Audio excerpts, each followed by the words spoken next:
Suportado ng Armed Forces of the Philippines o AFP ang pagpapatuloy ng usapang pangkapayapaan sa pagitan po ng pamahalaan at National Democratic Front o NDF.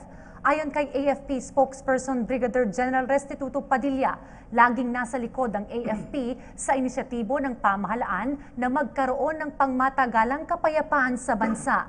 Aniya, katuwang ang sandatahang lakas ng Pilipinas ni Pangulong Rodrigo Duterte sa adhikaing makamit ang kapayapaan lalo na sa mga magugulong lugar sa bansa. Gayunman, habang wala pang direktiba ang Pangulong Rodrigo Duterte, ay nananatiling nakaalerto ang AFP at patuloy ang kanilang operasyon laban sa New People's Army. Samantala, nakatakdang informal talks ng gobyerno at NDF sa Marso 10 hanggang 11 sa Utrecht, the Netherlands kasama ang third-party facilitator Royal Norwegian Government na pinangungunahan ni Elizabeth Stathum.